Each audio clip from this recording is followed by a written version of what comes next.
Hey everybody in the VC land, it's Scotty from Scotty's Record Shop. Uh, Beginning of the new year started off right with kind of a flu bug or something kind of nasty like that.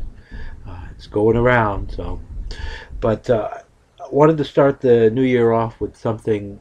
I know I won't be able to keep up with it every week, but I want to try, uh, and that's going to be an album of the week. And what I'm hoping will happen from this is that you'll possibly consider these albums. A lot of them you probably already know, but maybe even if you just want to give them a spin, if you don't have them, if you've never heard of them, uh, hunt them down, and try to give them a spin. See if you like it or not. Like I said, some of them will be common, some of them will be just albums that I grew up with that I really think that are really cool, and you may, on initial looking at it, go, "Oh my God!" But like I said, you could give it a listen. You might end up liking it. Um, Started off with an album that isn't super uncommon, but it's not super common either. Let me put my little mousey down here.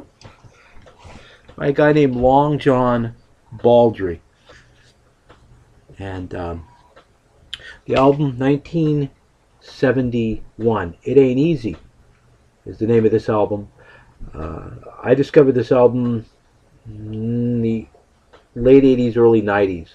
Uh, Long John Baldry influenced a lot of British musicians. He was in a band with Rod Stewart in the early, 64, 65. He was in a band with Rod Stewart.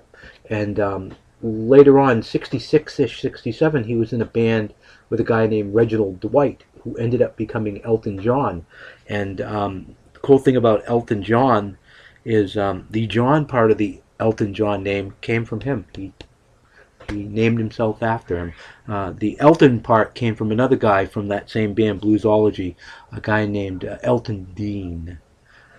Anyway, another cool thing about this record is that one side is produced by Rod Stewart, the other side is produced by Elton John. And this album kind of has a feel like an early not Elton, but early Rod Stewart record. Even the Elton John side still kind of it kicks. Other interesting things about this record, the title track "It Ain't Easy." If you're a David Bowie fan, you'd recognize that from the Ziggy Stardust album from '72. He did it on there.